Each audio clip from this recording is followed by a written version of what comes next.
This is the Detroit Sports Podcast Network. I was trying to get it out here. I want them dead presidents. I want to pull up, head spin, get it, get fly. I got 6 jobs, I don't get tired. I don't get tired. I don't get tired. I don't get tired. Get it, get fly. I got 6. And welcome to the latest and freshest edition of Two Bad Hombres. And we are still not tired either. I am your host, Vito and Trick, alongside my usual sidekick and broadcast partner and fun. That is the Doc from Doc and Jock, John Charles and Matt O'Roon. John, how are you doing? Vito, welcome to the weekend. I love having Adam Salgat in studio. He's been on earlier this week. If you listened on the Doc and Jock Wrestling Podcast on Doc and Jock, a big supporter of the network. And so if you show love to Detroit Podcast, if you send us messages, if you're engaged, and there's an opportunity for you to come in and record podcasts, we love having the supporters here, as it shows with Mike Putnam. Now Adam Salgat's here, enjoying another recording of Two Bad Hombres, brother. Welcome. Thanks, guys. I appreciate being here. It's a good time. So, Adam, always good having you alongside for the ride because you've been a steady presence all throughout the week, really, on Doc and Jock, the Doc and Jock Wrestling Podcast as well. Now, transitioning into a little bit different kind of talk here on Two Bad Hombres, as we like to mix it up. And the first big topic, John Macaroon had the audacity to tweet out something regarding it, and me having some fun with me about the spike in the gas tax. Now, Gretchen Whitmer, the governor of Michigan, proposed this spike in the tax rate because of the fact that she wants to fix the damn roads. She really does, really adamant about it. But she really hasn't come up with a great solution yet. And I don't think the latest is a great one either, because my pocketbook isn't that deep.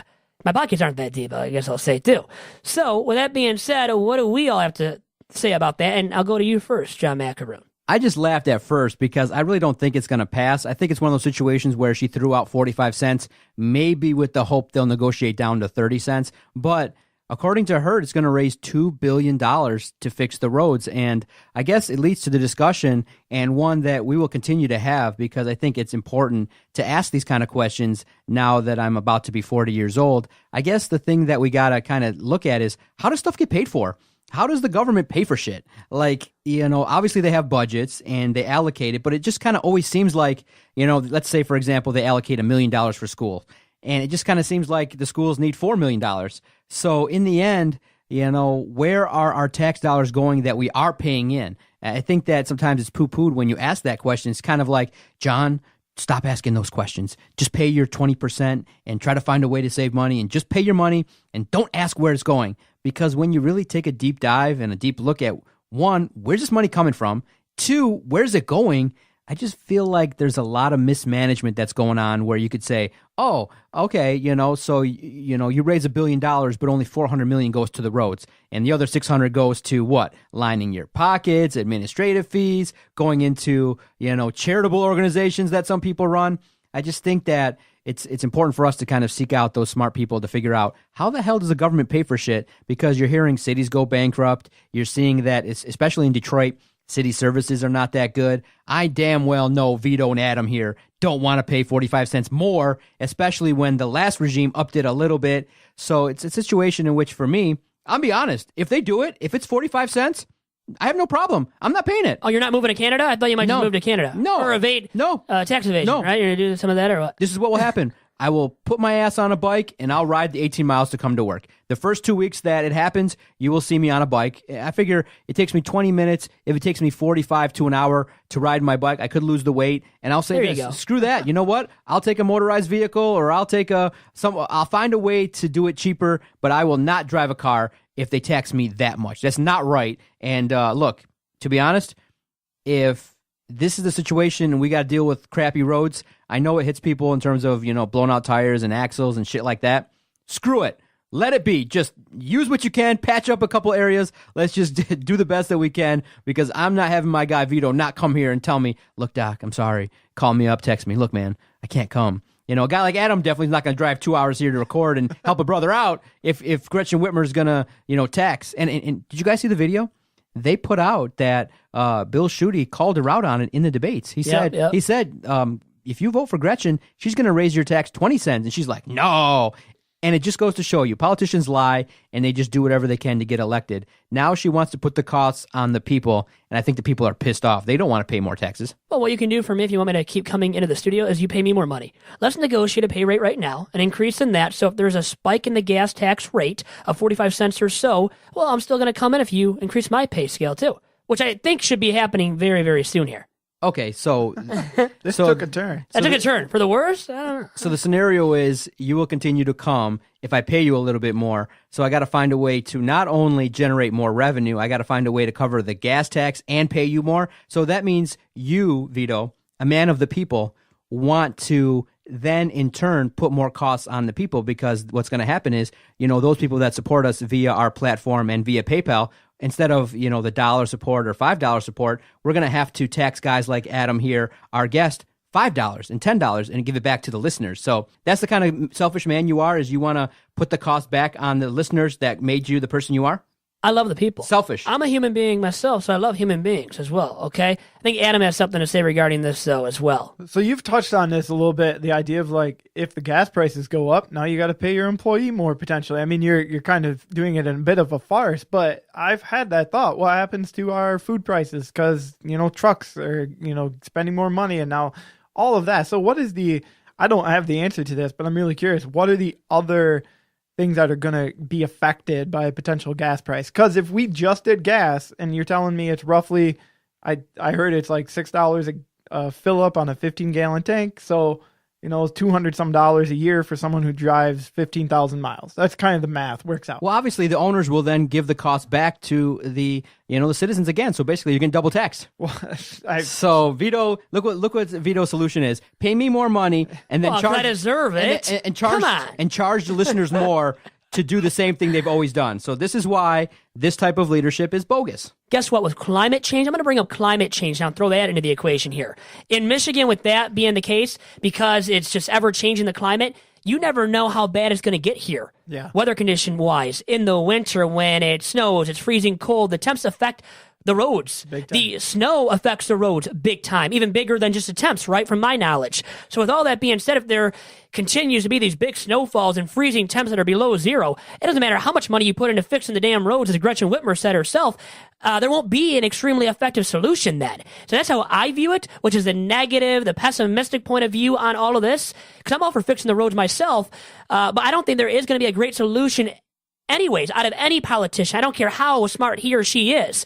So this doesn't fall solely on Gretchen Whitmer in terms of her not being able to find a great solution. I don't think any politician right now that could be governor would be finding a great solution on fixing the roads. I agree. Doc brought this up. He said, where is that money being spent? I'm pretty pessimistic when it comes to that kind of stuff. Yeah, I'll give you more money, but if I don't see it in front of me on the roadway, well, what the hell did I give you extra cash for? We need to figure that out. Then they patch up a hole, guys, and then it reforms a year or 2 years later. Like I said, with the weather, from my knowledge, I'm not a scientist or a guy that has studied climate change extensively, but I know how the weather can be so bad and get worse as time goes on because of climate change, and then the roads just keep getting gradually worse and worse by the year. So you patch up a hole or two, yeah, they look pretty for a little bit, the roads, but then eventually those holes form again. So the thing is, in defense of Gretchen Whitmer, I'm not trying to defend her completely here, but I think any person that could be governor right now wouldn't have this great solution for fixing the roads. And the thing is, like you said, when you bring money into the equation and more money, people start backing away from your solution and start thinking, where is this money going? Because it's not hugely quantifiable. So if I don't see my roads being extremely fixed down the line, then you start feeling like more and more, this money has gone towards nothing effective for me and my dollar and what I'm spending it on. And people just don't like a spike in taxes. People don't want to be taxed more money because they don't have the money, especially if you're in the middle class or below the middle class, as I am. Okay, so a lot of people, maybe the three of us and a lot of people out there right throughout Michigan don't have the money to really pay for the taxes. So unless I guess you tax just the 1% or something and have them pay for the roads, but then they'd be complaining too. So, and really only if that happened would the rest of Michigan be happy. And then once again, I think at the end of the day, the roads just wouldn't be fixed enough. Yeah, it's a tough situation because the question has to be asked. She knows that in order to fix the roads, there's an estimate of the cost, but it's not going to fix all the roads in the entire state of Michigan. This $2 billion cost only talks about here in the Metro Detroit area. How much would it realistically cost to fix the roads? And I think that's what we're going to pursue, me and Vito and others, so that guys like Adam here will realistically know what's it cost to fix this kind of stuff and how does stuff get paid for? Because it's not right to continue to tax people because we are already paying in. So I think the likelihood of this getting paid this way is probably zero. And here's my solution, okay? Doc for office 2020, okay? What do people no doubt love doing? Smoking marijuana. Oh, wait, no. Yes. Bet on sports. Yes, bet on sports. Adam is now going to be my right-hand man. He's a smart guy. He can think critically. Yes, tax vices. Up the tax for those that smoke, up the tax for those that are, purchasing marijuana, up the tax and actually create and legalize, sports betting. There are so many people that are just waiting to bet on things, all across the state of Michigan. Let's get on it. Even if you just open one parlor and you say, look, sports gambling is not legal, but only at this place, and all the money is going to go to services. So I have no problem with that. I feel like you can at least say, okay, I'll up the tax maybe 20 cents and the other half through gambling and weed. I feel like you're right on it, and it's just not right in terms of, people that need to utilize gas services and driving, especially in the Motor City. I find that Gretchen Whitmer's plan is short-sighted, and I think it's going to be an epic disaster. It'll be fought. I don't see it happening at all. Not at 45 cents. Maybe she'll negotiate down to 20. But yes, legalize gambling, legalize vices, and maybe if you have to, legalize prostitution and have it state-run. And you realize, okay, those three things, weed, gambling, prostitution, if you tax it and you run it correctly where you don't actually human traffic people and you just tax people correctly, maybe a guy like Dan Gilbert likes to partake in that vice and go down there through a legal rub and tug, pay $500, $200 goes to the roads. $200 to the girl, $200 to the roads. Legally, instead of $80 tugs, make it the tug $500 to make it worthwhile and have the, tugs for roads. You got to do it. By the way, the Republicans are against this being passed by Gretchen Whitmer. On a serious note, now after all that talk about prostitution being legalized, which maybe it will down the line. But I know a state senator and Republican Peter J. Lucido from the 8th Senate District in Macomb County, from Shelby Township, is where he resides. He has fought against this as well already, very openly against Gretchen Whitmer and this proposal. So the Republicans are going to continue fighting back against Gretchen Whitmer over this proposal of hers. And it's just not going to happen. And then the other point of view for me is when Doc brought up riding his bike in every single day to the office to work. I'm almost going to be for now this proposal after what I just said, even because of the fact I would love to see him actually ride his bike in, because it's not going to happen. But you can lose some lbs, right? You're all about being on a diet, losing some lbs. Guess it would be an effective way of exercising and shedding some lbs, Doc. I think it should be done. I think that, less reliant upon the car, and I'm all for a green society. Hey, if I'm a guy that's using too much gas driving around, hell, if my contribution is stop driving a car and I'm putting less garbage emissions into the atmosphere and I contribute to, and I stop contributing to global warming, I'll do it. And By the way, hey, stop it. The real reason why you want to do this is to save money. Come on, being eco-friendly.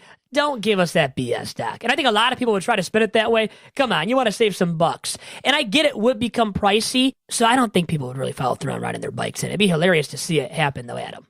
I'm 35 miles from my work. I'm not riding my bike in, and I do love to ride my bike. Like, as soon as it's 50 degrees, I'm out on the road doing some riding.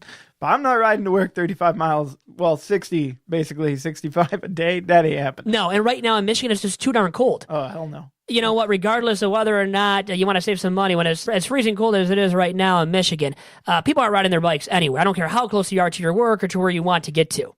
You want to fix the problem? Tugs for roads. Hashtag Tugs for roads. What a man of the people is John Macaroon, huh? You're finding that out more and more, Adam.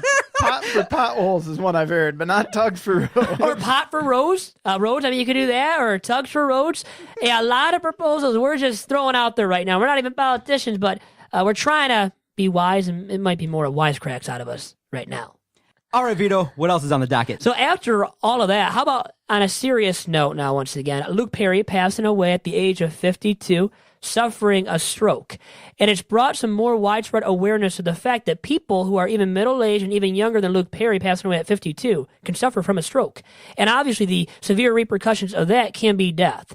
And it's sad but true, this bad boy guy that he portrayed, Dylan McKay on 90210, people Just loved him in that role. He has passed away at this very young age of 52, Doc. Shocking, man. When I heard the story, it kind of, when you hear about someone passing, we all obviously heard about the fact that he suffered a stroke, and you just realize, okay, you know what? Maybe it was a minor incident. It wasn't like that severe. But when you hear and you dig deeper that he was in a coma, that you can actually have a real severe stroke, and it can cause a lot of problems. It's just really unfortunate because, again, it hits home when someone passes away that young. That here today, gone tomorrow. So live life to the fullest. Laugh.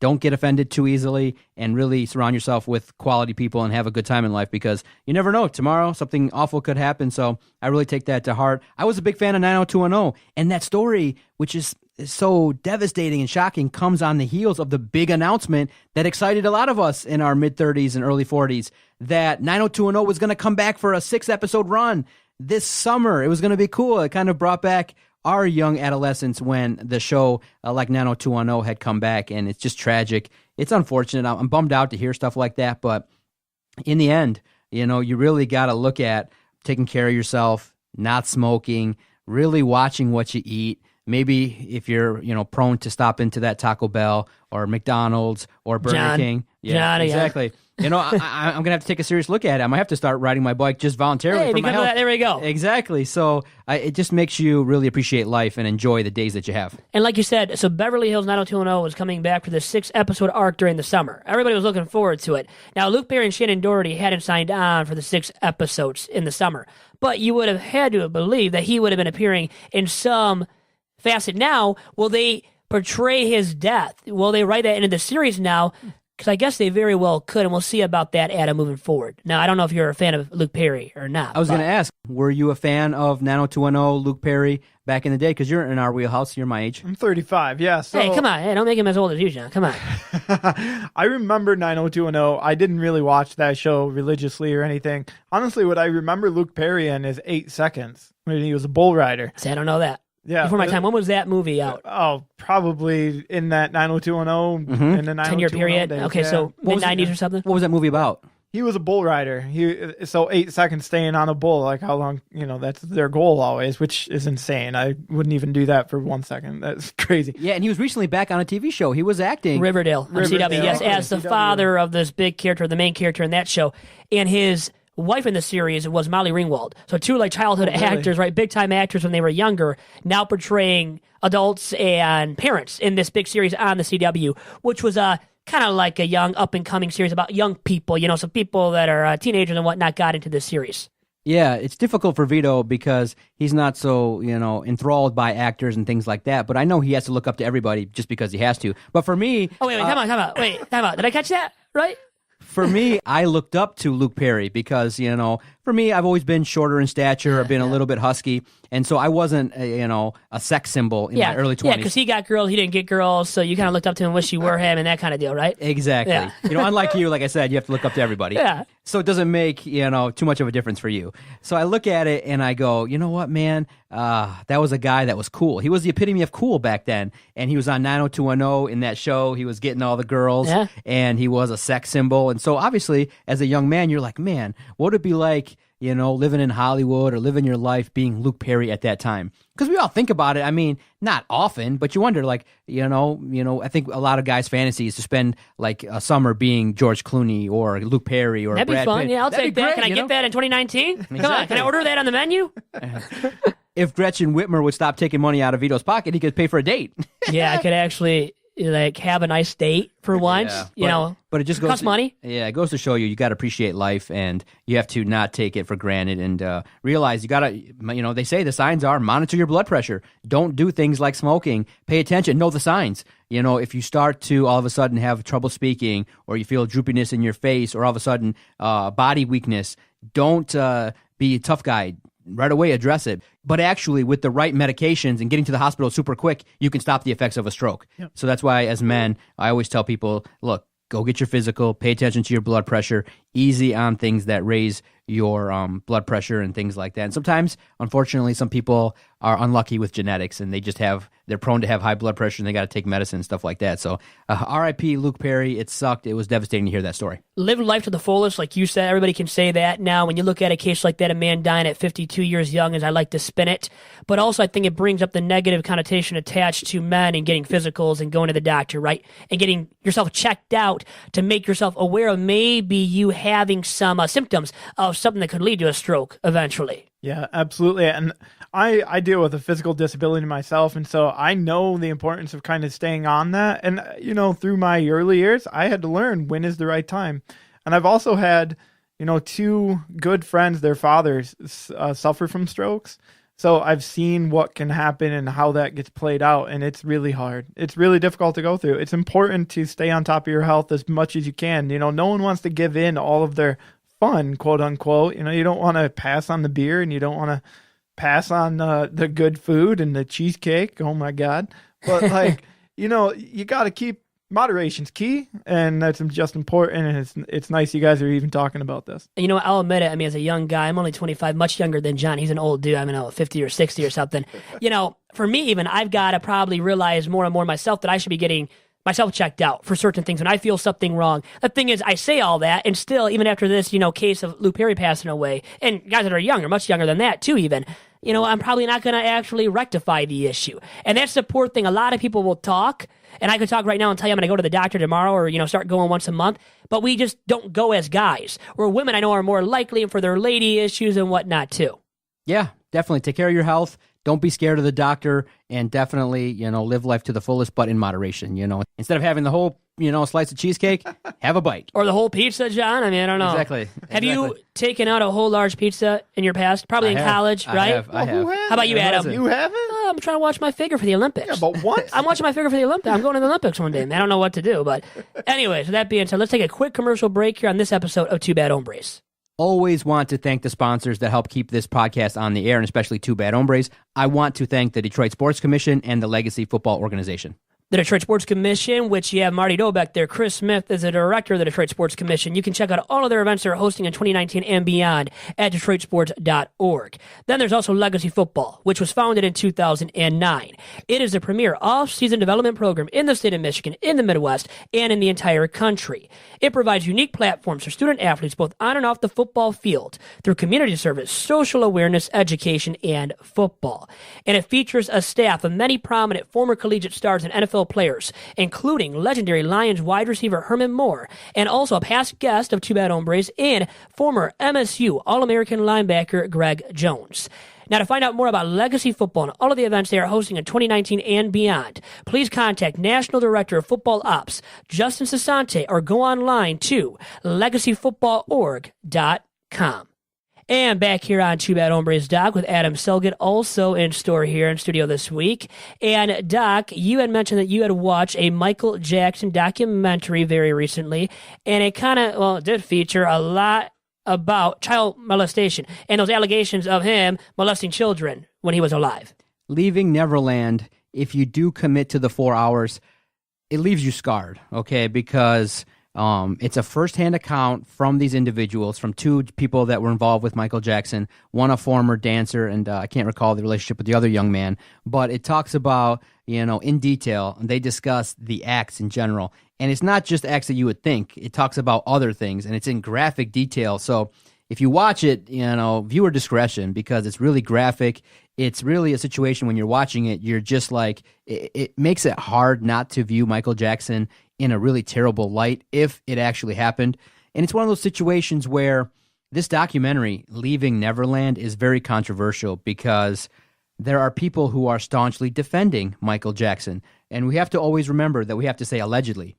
Michael Jackson was never formally convicted of child molestation, never. And so he goes to his grave not ever being convicted of it. So there are people that are thoroughly and staunchly defending Michael Jackson. Now, do I agree with them attacking and going after these guys? No. This is the story that they're willing to tell. And whether it's for money, whether it's for, to cleanse the soul or to really tell the truth, if that's the actual case, I'm not, going to formulate a judgment. I have to sit back and say, I don't know. I don't know if it happened or not. I can't factually, sit here and make a decision. I haven't looked thoroughly enough at it. But if the accounts are true, obviously we can say that Michael Jackson's behavior with children was weird in terms of the fact that, he spent a lot of time with kids. There were probably times when he was, allowed to hang out with these kids alone. And so it lends to speculation as to what actually happened. But here's how we got to look at it. By law, someone who dies, there's no ramifications for saying anything against him. The part that's making it really hard for these two gentlemen is that when it was a situation in which Michael Jackson was on trial, these two gentlemen testified on behalf of Michael Jackson under oath in court. And so now, after Michael Jackson has passed, they have come out and said these stories. So a lot of people don't believe it, which makes this case really, really murky in and of itself. So when you watch the documentary, the first half is basically in detail how Michael Jackson set up these families, how he kind of quote-unquote groomed these kids to abuse them. The second half, the second 2 hours, is about what the ramifications are of sexual abuse on an adult life in terms of, sexual dysfunction, kind of confusion, trust issues. And it's real. The things that occurred and were said in the second half of that show are real. Those things do happen to those that were sexually abused. So as a trauma specialist, I've talked to a lot of people in regards to these issues, and it's not something to be taken lightly. And I just think that, I don't like to sometimes lay blame at parents for these type of things, but one thing you could take away was you have to be a little bit more protective, like a bear, over your kids. Even if George Clooney or a guy like Luke Perry, showed me attention, I don't think my parents would have been cool with me sleeping in a bed with Luke Perry. My dad's fist would have been destroying Luke Perry's face if that was ever even asked. Not even without thought, it would have happened. My dad would have kicked Luke Perry's ass or anybody's ass, Michael Jackson's ass, if he would have said, I think John's cool. I want to hang out in the bed with him. It would have been a drop kick and an assault charge. So the parents do have to take a little bit of blame on this in that, leaving your kid with Michael Jackson for that many hours, despite the fact of what he was saying. Yes, he was quote unquote grooming them, but parents have to at least pay attention to what's going on. Some prevention is key, especially with alleged predators. It's a graphic documentary. If you're not, if you don't got a strong stomach, if you're really sensitive to it, if you've been abused and it's too traumatic, I wouldn't watch it. It's really tough to watch. I watched all 4 hours as a psychologist. Like I said, it doesn't convince me either way whether he did it or not, but their account of it, so graphic, so disturbing, and it just really goes to show you that we have to take measures. We take measures for prostitutes, we take measures for other people, addicts. It's also time to protect kids. People cannot be sexually abused at this rate because the rate is getting higher and higher, and it's disturbing, coming from me, knowing that a lot of kids are getting abused. We have to protect kids. They're innocent. And for kids to be sexually abused is probably one of the toughest things that I face in my field. But I treat it with respect, and I definitely have committed my life to trying to help these kids.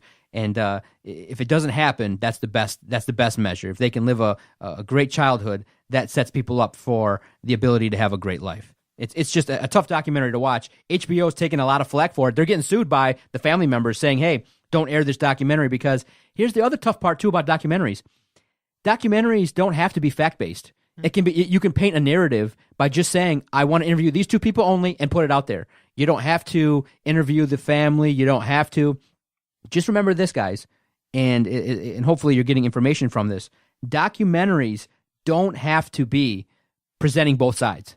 A documentary is a theme and a story, and sometimes things are omitted from documentaries, and I learned this from the Making a Murder documentary, and that some information that was a little bit against Stephen Avery wasn't included in those documentaries. Now, they address it in later editions of that show, but it goes to show you that don't be one of those people that just says, oh my God, I saw this. Critically think and dig into it if you're interested in learning. Read the court documents, investigate, and decide for yourself. I didn't do that work, so I leave it here going, I don't have a judgment against Michael Jackson. I'm going to enjoy his music. What kind of person was he? There's some question marks about that, but I'm not going to formulate a judgment. I'm not going to call him a child abuser. I'm just going to say that, yes, his childhood was filled with trauma, and it might have caused some issues in his adulthood. So these individuals under oath, like you had said, John, originally went under oath, denied that they were molested. Now they've recanted their statement since and are saying now that they were molested by Michael Jackson. So obviously your credibility as witnesses to something like that goes down and downhill after you go under oath and, say something and then you reverse the course now. So it's making it harder to believe them as being factually accurate with everything that they did say about Michael Jackson and molesting them as young children. But I take the stance, too, that I believe all accusers, because you never know the turmoil, right, and the mental damage that these kids went through as kids growing up. And as kids, you're not going to tell your parents everything, right? So you keep a lot of it to yourself. You boil it up, and maybe after a long enough time, then you feel strong enough about it to come forward with the allegations and whatnot. So it might take a while for especially younger people to gather the courage necessary to come forward with such allegations against a man with so much power and star status as Michael Jackson. So I want to believe all the accusers, and I think we have to take that stance right now. And I think to come out and totally say Michael Jackson was in the right all the time and never did such a thing to anybody, to any child, I think it's hard to take that stance right now. And that is a stance I think that nobody should be taking, because Wendy Williams took that stance on her talk show. She returned to her talk show and took that stance like right away in an episode of the Wendy Williams show. I think for somebody to take that stance is faulty judgment right now, Adam. I think the part that scares me the most is being a dad of two young girls. Like, she's 4 months old and the other one's 3. And so I just think to myself, how do I protect them from a child abuser, from people that maybe you trust that you just don't know? And that's the part that scares me a lot about it. When it comes to Michael Jackson, I agree with what Doc said, that I'm going to listen to his music. I'm going to just enjoy it. My daughter, actually, the 3-year-old, really loves watching Thriller. She loves the song and she loves the video. So, when it comes to him, that's where I'm going to leave it for now. It is tough to think about that this is happening in the world, and what can we do as parents to help protect them and to help them stay safe? Let me say this to you really quick, John. So you're bringing children into your bed. Whenever is that a good thing? When you're a man, an adult, and you have a child in your bed with you that is not your kid. It's not typical, right? yeah. It's not typical. It's not typical Right. actions by an individual that is not the father of that child. And even when you're the father of that child and you're bringing your kid to bed with you, and consistently, it starts to look erroneous. And here's the tough part about this story. Michael Jackson settled with one of the accusers. So what does that mean? Because I always believe that if someone accused me of something that I didn't do, I'm just going to go balls to the wall and say and scream every day, I didn't do it. And now he didn't have the privilege of social media as it is now, where he could have did a video. He did obviously go on TV quite a bit and discuss it, but he settled. And there's always this notion that when you settle a case that maybe you were guilty. But in the end too, to present the other side, lawyers will tell you you never want to go through because of the chance. Let's say, for example, I know lawyers that will tell you that, no, whenever a situation happens, if you're worth $4 billion and someone makes a stupid allegation, just give them the $30 million, they'll go away and you keep it moving. Who cares what people think? Because what would have happened was, this would have potentially sent him to jail for a long time. So that's why this notion that rich people get off is because most people settle. Because these lawyers, these toxic lawyers, they get into the mix and, it's all a money transaction. And that's what it sucks in that that's what I've been telling Vito on several editions of this podcast is if we can make one adjustment to the legal system is to make it so that money's not tied into legal damages. It's like, look, if something's going on and you're legally responsible, go to court and let's keep it moving, because you have situations in which people are just taking money and then the same thing can keep happening over and over and over again because a settlement happens. And so I feel like similar to Colin Kaepernick and similar to maybe in Michael Jackson's case, maybe a predator was able to, stay free because he bought his way out of it. So that's why settlements tend to make people believe, well, what really happened? So this story has so many layers to it, and people debate back and forth, but the one thing we can look at here on this podcast, and we'll advocate, is sometimes pause your reactions, do more research before you make judgments and go on social media and stake claim to what you're saying, because sometimes you could get, and especially in regards to Justice Smollett and the issue with the, controversy in regards to the Native American who, approached the young man. There are scenarios in which if you make comments that are really wrong and you advocate for things and it turns out that you're wrong, you can get sued. Well, how about Wendy Williams, as I already mentioned herself, a public figure going on her talk show, has her own platform on her talk show, coming out and just defending Michael Jackson right away. Like, really? Without conclusive evidence supporting your case that he did nothing wrong? And then there has been the cases where he has settled with people. Yep. So, I mean, come on. He's settling because he doesn't want his name dragged, right? Yep. And damaged. And the thing is, what I want to make known is I think a lot of these people with authority, you know what? They think they're above the law, and I would love to get rid of that with these individuals too, because they should not be thinking that. And people that have that logic, that is faulty logic, and they should have to pay the consequences too. If they're doing this to children or any other kind of illegal activity, they should have to deal with the same consequences as an average Joe has to. I think it's fair, Vito, to say people can't settle with money sexual abuse cases. I mean, literally, that's a fair statement. That's a good starting point, is if it involves sexual abuse, we have to investigate it. We have to go to trial and let the truth decide. Let people who, a jury of your peers, let them see the evidence. Let there be, due process. Let's see all the evidence and let's see what happens. Because maybe Michael could have pled out for therapy. He could have made a plea deal and say, look, maybe I did do this and I need to be rehabilitated. Something else could have happened other than a money transaction in this story. So really quick, moving away from this serious note into one funny story to really round out this week's episode of Two Bad Hombres. I already had mentioned that John can't get women. Well, SNL's Pete Davidson continues to get women. All right. And you look at him, he's got face tattoos. I mean, to me, I'm a guy, I'm not into the guys, but I don't find him extremely attractive. But he's funny. Is that how he continues to get women like Kate Beckinsale, who is 20 years older than him, is this beautiful model? John, give me your reaction. Well, Vito, I can be openly honest. You think my wife married me for my looks? God, no. Come on, brother. Come on. I know that. You don't have to say that. Funny. Anybody here. I'm sneaky funny. And I think that one way to attract women is to be funny, because what do women like to do? They like to laugh and they like to spend money. So if you can, so you're not going to be able to satisfy the other need, so make them laugh. There we go. That's all I can do, Adam. What do you have to say about this? Big topic here. Pete Davidson, I mean, he keeps, who was he with before? Ariana Grande. Ariana Grande. Beautiful girl. Like, I don't have dreams about her, but I look up to the woman. Like, I would love to be in a relationship with her, a movie, music, anything. You name it. You might not even have to look up at Ariana Grande. No, that's a good thing, too. Not quite. I like that. Threw that in there at the end of the podcast. I'm just Learned saying. his lesson. That was beautiful, man. I mean, like it. there's a lot more to someone than their looks. I mean, that's, It should be, that's that's how right. that's how we should, rate people. My wife, I know it was looks for me, but, Well, I can see. Yeah, I can see. And I hate to say it too, but sometimes men that, go through things, and he had a suicide scare, they become like sympathetic figures. And especially a guy like that, he's on television. There's a law of attraction. And so it's an interesting relationship, Kate Beckinsale and Pete Davidson. A lot of times these relationships don't last. It's a fling. Yeah. But, maybe, this couple will last. But you got to also remember too,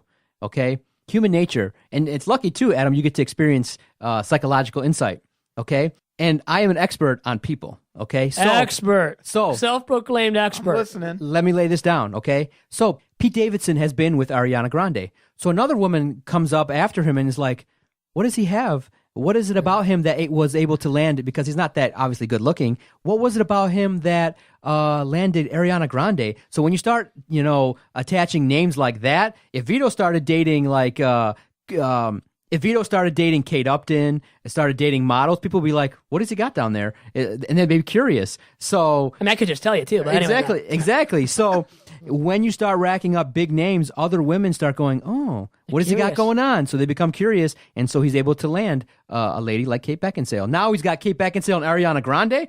He breaks up with them. Oh, he's going to, tear through Hollywood. Especially with the groupies. Tear through Hollywood. Oh, yeah. I love that. By the way, they were really watching that hockey game, the Rangers game the other night. Did you see that picture? I had to retweet it because I found it hilarious. Jimmy Trina from SI, or I think it's at Sports Illustrated now. He tweeted that picture out, or The Athletic. Anyways, funny picture, man. They were at a hockey game, I believe a Rangers game, tonguing each other. I like to say tonguing. You see serious tongue there. All right. Anyways, Adam, anything else to say about that regarding Pete Davidson? And his highly attractive looks. Do you think it's funny? Do you think it's funny? I've watched a little bit of him, and his Saturday Night Live stuff is funny, but I haven't watched much of his stand-up. I don't know. So I don't have a huge opinion on Davidson. I love comics, but not much on him. Which comic do you like? Gaffigan. Jim Gaffigan is the man. I've seen him 4 times now here in different areas in Michigan. Love him. I'm a fan of Adam Carolla. I'm a fan of Joe Coy. I'm a fan of Dave Chappelle. I'm a fan of Chris Tucker. And I like comedy too. Netflix is the best. Those specials are great. thousands of specials. Great stuff. And you're a fan of Vito Churko, right? I'm a fan of Vito Churko. Good to hear. And with that, Adam, John, that is all she wrote for this week's episode of Two Bad Hombres. Adios.